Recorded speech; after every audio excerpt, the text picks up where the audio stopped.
আল্লাহ তাআলা আমাদেরকে দুনিয়ায় পাঠিয়েছেন পরীক্ষার জন্য, পরীক্ষা নিতে চান। সব পরিস্থিতিতে মানুষ পরীক্ষার সম্মুখীন, সর্বদা তাকে যাচাই করা হয় সে আল্লাহর উপর কতটা তাওয়াক্কুলকারী, দুনিয়ায় সে কতটা সবরকারী, দুনিয়ায় সে কতটা সততার মধ্যে থাকতে পারে, সে দুনিয়ায় কতটা পরহেজগারী, আল্লাহর ভয় নিয়ে চলে। এটা আল্লাহ তাআলা সব পরিস্থিতিতে মানুষদেরকে পরীক্ষা করে নেন। এজন্য আমাদের জন্য সর্বক্ষেত্রে পরীক্ষা করা হয়। এই কথাটা ভুলে গেলে ক্ষতিগ্রস্ত হয়ে যাব। এজন্য আমাদের সব দিক থেকে এই কথা অবশ্যই স্মরণে রাখতে হবে যে আমরা আল্লাহর কাছে পরীক্ষা দিচ্ছি। প্রতি মুহূর্তে ঈমানের পরীক্ষা চলছে, প্রতি মুহূর্তে আমার আমল দ্বারা, কর্ম দ্বারা পরীক্ষা নেওয়া হচ্ছে। এই বিষয়টা যেন আমরা কোনোভাবেই ভুলে না যাই। আল্লাহ তাআলা কোরআনুল কারীমের অসংখ্য জায়গায় মানুষের যে আমলগুলো নির্ধারণ করে দিয়েছেন, এগুলো হলো সব মানুষকে আল্লাহ তাআলা চান সর্বোত্তম মানুষে পরিণত করতে, যেন মানুষেরা সর্বোত্তম মানুষে পরিণত হতে পারে। তারা ব্যক্তিত্বের দিক থেকে যেন সর্বোত্তম ব্যক্তিত্বের অধিকারী হতে পারে, এটা আল্লাহ তাআলা চান। কোরআনের হুকুম এমন, যে হুকুমগুলো যে মানবে সে সর্বোত্তম ব্যক্তিতে পরিণত হতে পারে। তো আল্লাহ তাআলা যখন কিয়ামতের মাঠে সব মানুষকে এক জায়গায় করে ফেলবে, পৃথিবীর শুরু থেকে নিয়ে শেষ অবধি পর্যন্ত যত মানুষ এসেছে সবাইকে একসাথে এক ময়দানে হাজির করবেন। সুবহানাল্লাহ, আল্লাহু আকবার, আল্লাহ কত মহান। এই বিষয়টা আমাদের অনেক ভাবার আছে যে এক এক প্রজন্ম এক এক ভাবে আল্লাহ পাঠিয়েছেন, এক এক ভাবে বিচার নিয়ে শেষ করে দিতে পারতেন, কিন্তু আল্লাহ কেন একদিন নির্ধারণ করলেন যে দিনটা হবে 50,000 বছরের সমান, এবং পৃথিবীর শুরু থেকে নিয়ে শেষ পর্যন্ত সমস্ত মানুষগুলোকে সব এক ময়দানে এক অবস্থার মধ্যে একত্রিত করবেন। এই একত্রিত করে আরো একটা কঠিন পরিস্থিতি আসবে, সেটা হলো যে আমাকে এক মুহূর্তের জন্য হলেও আল্লাহর সামনে একা দাঁড়াতে হবে। এক মুহূর্তের জন্য আমাকে আল্লাহর সামনে একা দাঁড়াতে হবে, এবং সেই সময় সামনে থাকবে শুধুমাত্র আমার এই দুনিয়ার জীবনের আমলনামা, আর কোনো পুঁজি নেই, আমার কিছুই নেই, শুধু থাকবে কি আমার আমলনামা।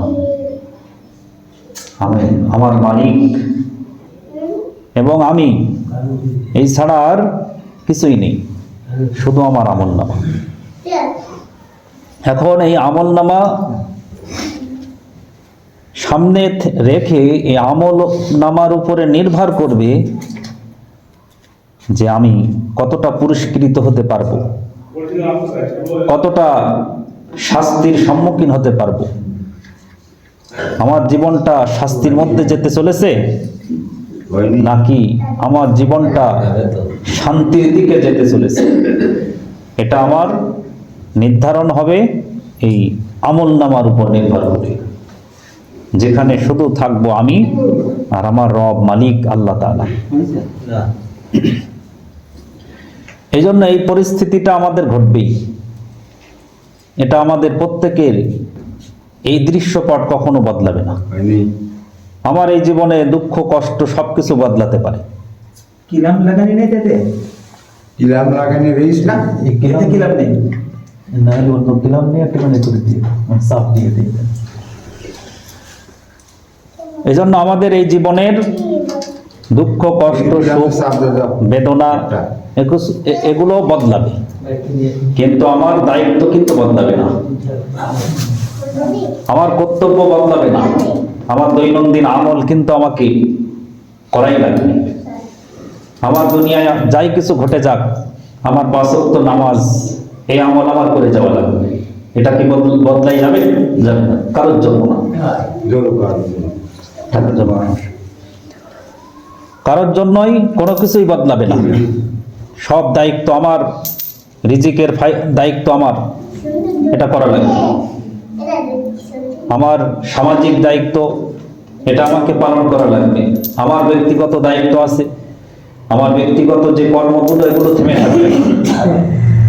এজন্য দৃশ্যপট যাই হোক না কেন, আমাদের কর্ম কিন্তু আমাদেরই করে যাওয়া লাগবে, এবং আমাদের হিসাব আমাদেরই দেওয়া লাগবে। এটা পরিবর্তিত হবে না। পৃথিবীর পরিস্থিতি যাই ঘটুক না কেন, আমার দায়িত্ব থেকে আমাকে এড়িয়ে চলার কোনো সুযোগ নাই। আমাকে অবশ্যই আমার দায়িত্ব পালন করাই লাগবে, এবং এর মধ্য থেকেই আমাকে পরীক্ষা করা হচ্ছে যে আমি কতটা ধৈর্যশীল, আমি কতটা সততার উপরে অটল, আমি কতটা মুত্তাকি, আল্লাহকে মেনে চলি, আমি আমার ঈমানের উপরে কতটা অটল থাকতে পারি। এটা আমার সব পরিস্থিতিতেই আমাকে মেপে নেওয়া হচ্ছে, এটা আমাকে বুঝতে হবে। আর ধৈর্যের পরিস্থিতিতে আপনি যদি পরীক্ষা না দেন, আপনি যদি পরিস্থিতিতে না পড়েন, তাহলে আপনি কতটা ধৈর্যশীল সেটা কি করে বুঝবেন? আপনাকে যদি সেই পরিস্থিতিতে সেই পরীক্ষা আপনি না দেন, আপনি সততার পরীক্ষা যদি আপনি না দেন, তাহলে আপনি সত্যবাদী কিনা সেটা আল্লাহ মেপে নেবে না। আপনি যদি কঠিন পরিস্থিতিতে না পড়েন, দুঃখ কষ্টে না পড়েন, তাহলে কতটা আপনি আল্লাহর উপর তাওয়াক্কুলকারী, এটা আপনি নিজেকে কি করে মাপবেন? এজন্য আল্লাহ তাআলা দুনিয়ায় নবী রাসূলদের সবচেয়ে বেশি পরীক্ষার মধ্যে ফেলা হয়েছে। তাদের জীবনটা বেশি কঠিন থেকে কঠিনতম দিকে ফেলে দেওয়া হয়েছে। কি কারণে? পরীক্ষা করে নেওয়ার জন্য, যে তারা কতটা খাঁটি। এই পরীক্ষায় দিয়েই তারা উচ্চ মর্যাদায় তাদের আসীন হয়েছে, পরীক্ষা দিয়ে, এমনি এমনি না। এজন্য আমাদেরকেও কি এমনি এমনি ছেড়ে দেওয়া হবে না? অবশ্যই আমাদেরকে পরীক্ষা করে দেখা হবে। কোন খাঁটি জিনিস, ইমানদার, মুত্তাকি, এটা যেমন দামি শব্দ, এই দামি ব্যক্তিতে পরিণত হতে হলে আপনাকে পরীক্ষা দিয়েই দামি হতে হবে। স্বর্ণ যতক্ষণ জ্বালিয়ে পুড়িয়ে কষ্টের সম্মুখীন না হয়, ততক্ষণ সে সৌন্দর্য, একটা সুন্দর গলায়, নাকে, কানে, এত দামি, এত মর্যাদা এমনি হয়নি। সে তাকে জ্বলতে হয়েছে, পুড়তে হয়েছে, সে যে খাঁটি সেই প্রমাণ আগে দিতে হয়েছে, তারপরেই না সে তার ব্যবহারটা মূল্য হয়ে সে সম্মানিত জায়গায় পৌঁছায় গিয়েছে। এজন্য আমরাও মুমিন, আমাদেরকেও আল্লাহ শতভাবে বিভিন্ন পরিস্থিতিতে ফেলে আমাদেরকে পরীক্ষা করে নেন। বলছি আমাদের মহামান্য রাষ্ট্রপতি রাষ্ট্র, ঠিক আছে, শুনেছি, ঠিক আছে, তো আমরা ইনশাআল্লাহ যে পরিস্থিতিতেই পড়ি, আমরা যেন আমাদের ঈমানের উপর অটল থাকি, আমাদের আমল থেকে যেন আমরা ধৈর্যচ্যুত না হয়ে যাই, আমাদের কর্ম থেকে আমরা যেন ব্যাহত না হই, এই ব্যাপারটা আমাদের সজাগ থাকতে হবে। আমি সূরা রাদ এর 23 নম্বর আয়াত তেলাওয়াত করেছি। আল্লাহ তাআলা বলেন, জান্নাতু আদনি ইয়াদখুলুনাহা ওয়া মান সালাহা মিন আবাইহিম ওয়া আজওয়াজিহিম ওয়া যুররিয়াতিহিম ওয়াল মালাইকাতু ইয়াদখুলুনা আলাইহিম মিন কুল্লি বাব। যখন খাঁটি ইমানদার ব্যক্তিদেরকে জান্নাতে দেওয়া হবে তখন যখন তারা জান্নাতের মধ্যে প্রবেশ করবে। জান্নাতু আদনি ইয়াদখুলুনাহা, জান্নাতুল আদনে যখন তারা প্রবেশ করবে তখন তাদেরকে বলা হবে ওয়ামান সালাহা মিন আবওয়াইহিম ওয়ামান সালাহা মিন আবাইহিম, যখন তারা ওখানে প্রবেশ করবে তখন দেখবে তাদের পিতামাতারা সেখানে আছে। সুবহানাল্লাহ। মুমিন ব্যক্তিদের পিতামাতা, মুমিন তারাও পিতামাতা যারা। শুধু তাই না, ওয়া আজওয়াজিহিম, যাদের স্ত্রীদেরকেও যারা ঈমান আমলের উপর রেখেছিল এই স্ত্রীদেরকেও তারা তখন সেই জান্নাতের ভিতরে পেয়ে যাবে। ওয়া যুররিয়াতিহিম, এমনকি তার পূর্ববর্তী বংশধর যারা ঈমানদার ছিল, আমলের উপরে অটল থেকে মৃত্যুবরণ করেছে, সততার পরীক্ষা দিয়ে যারা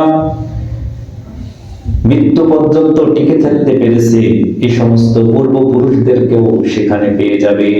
সুবহানাল্লাহ। সবার সাথে সাক্ষাৎ। তাহলে সংক্ষিপ্ত পরিচয় আমরা সঙ্গিনী, উপর নিচ মানে সন্তান আদি, উপরের পূর্বপুরুষ বাপ দাদা সবার পরিচয় এনেছিলেন, যদি তারা কি হয় জান্নাতের উপযুক্ত হয়। যাদের বংশধররা জান্নাতের উপযুক্ত, যাদের স্ত্রীরা জান্নাতের উপযুক্ত, যাদের সন্তানাদি জান্নাতের উপযুক্ত, এমন মানুষগুলো যখন জান্নাতে যাবে তখন তাদের জান্নাতের আনন্দগুলো আরো বেড়ে যাবে, যে সেখানে আমার স্ত্রী আছে, সেখানে আমার সন্তানাদি আছে, সেখানে আমার পূর্বপুরুষ বাপদাদারা উপস্থিত আছে। এই জান্নাতের আনন্দ তখন তার আরো বেড়ে যাবে। তখন ফেরেশতারা ডাক দিয়ে বলবেন ওয়াল মালাইকাতু ইয়াদখুলুনা আলাইহিম মিন কুল্লি বাব, জান্নাতের সমস্ত দরজা থেকে তাদেরকে ফেরেশতারা সুসংবাদ স্বাগতম জানিয়ে অভিনন্দন জানাবে, তোমাদের প্রতি সালাম। ফেরেশতারা সালাম দিয়ে বলবে তোমরা এখানে প্রবেশ করো, আলাইহিম মিন কুল্লি বাব সালামুন আলাইকুম বিমা সাবারতুম ফানি'মা উকবাদ-দার, তোমাদের প্রতি শান্তি, কেননা তোমরা ছিলে বিমা সাবারতুম, ধৈর্যশীলদের মধ্যে ছিলে তোমরা। তাহলে জান্নাতে যখন তারা বাপদাদাকে দেখবে, স্ত্রীদেরকে দেখবে, সন্তানাদিকে দেখবে, সবাই জান্নাতে, তাদের একটা গুণ এখানে আল্লাহ তুলে ধরেছেন যে তাদের মূল গুণ, মৌলিক একটা গুণ থাকবে, তারা কি বিমা সাবারতুম, ফেরেশতাদের জবান দিয়ে, পবিত্র জবান দিয়ে শান্তির বাণী উচ্চারিত হওয়ার পরে তাদের প্রধান যে কর্মের কথা এখানে উল্লেখ করা হয়েছে সেটা হলো বিমা সাবারতুম, যে তোমরা কঠিন পরিস্থিতির মধ্যেও ছিলে সবরকারী, ধৈর্যশীল, তোমরা ধৈর্যশীলদের মধ্যে ছিলে। এজন্য তোমাদেরকে আজকের এই নিয়ামত যে তোমাদের সন্তানাদি স্ত্রী সব আজকের জান্নাতের অধিবাসী হয়ে গেছে, কেননা তোমরা যত কঠিন পরিস্থিতির মধ্যে পড়েছিলে না কেন, তোমরা ধৈর্য হারা হওনি, তোমরা ধৈর্যের পরীক্ষা দিয়েছিলে। এজন্য আজকে তোমাদের জন্য সালাম, শান্তির বাণী, বিমা সাবারতুম ফানি'মা উকবাদ-দার, আজকের এই গৃহটা, আজকের এই দৃশ্যপটটা কতই না তোমাদের জন্য উত্তম, কত শ্রেষ্ঠ আজকে। এজন্য আমাদের মূল গন্তব্য, মূল প্রধান উদ্দেশ্য হবে সেই জান্নাত, যে জান্নাতের ব্যাপারে সূরা ইনসানের ভিতরে আল্লাহ তাআলা বলেছেন মুলকান কাবীরা, জান্নাতে যখন তোমরা যাবে সেই জান্নাতের ভিতরে যে রাজত্ব পাবে সেটাই হলো সবচেয়ে বড় রাজত্ব, মুলকান কাবীরা। দুনিয়ার কোন রাজত্বকে মুলকান কাবীরা বলা হয়? সুলাইমান আলাইহিস সালাম গোটা মাখলুকাতের উপর রাজত্ব করেছে, জিনদের প্রতিও রাজত্ব করেছে, তবু এটা মুলকান কাবীরা না, এটা নগণ্য বাদশাহী, কেননা এটা ফুরিয়ে যাবে, এটা স্থায়ী না। কিন্তু আল্লাহ তাআলা জান্নাতের যে রাজত্বের কথা বলেছেন সেটা সব জান্নাতীরাই তাদের জান্নাতের বাদশা হবে, সেটাই হবে মুলকান কাবীরা, সেটা হবে মুলকান কাবীরা। এজন্য ফানি'মা উকবাদ দার, সেই রাজত্বই না কতই না উত্তম হবে, কতই না শ্রেষ্ঠ হবে। আর সেটার মূল কারণ হবে কি, মূল আমল কি এখানে, বিমা সাবারতুম, যে তোমরা ধৈর্য ধারণ করেছে। কঠিন পরিস্থিতির মধ্যেও তোমরা ধৈর্য হারা হওনি, তোমরা সবরকারীর পরীক্ষা দিয়ে এসেছো, এজন্য আজকে তোমাদের জন্য জান্নাতে এই নিয়ামত। এছাড়াও আল্লাহ তাআলা সূরা মুমিনের মধ্যে বলেছেন, ইন্নী জাযাইতুহুমুল ইয়াওমা বিমা সাবারতুম, তোমাদেরকে জান্নাত দেওয়া হয়েছে এজন্য যে তোমরা জান্নাতের ভিতরে বিমা সাবারু আন্নাহুম হুমুল ফাইজুন, তোমরা আজকের এই মহা পুরস্কারে পুরস্কৃত হয়েছো এজন্য যে বিমা সাবারু, তোমরা ধৈর্য ধারণ করেছিলে, আন্নাহুম হুমুল ফাইজুন, এজন্যই তোমরা আজকের এই বড় সফলতা। তাহলে দুনিয়ায় সবরকারীদের জন্যই সেই জান্নাতের ভিতরেই হলো সবচেয়ে বড় সফলতা অপেক্ষমান। আর দুনিয়ায় যেটাই ঘটবে এটা বড় কিছু।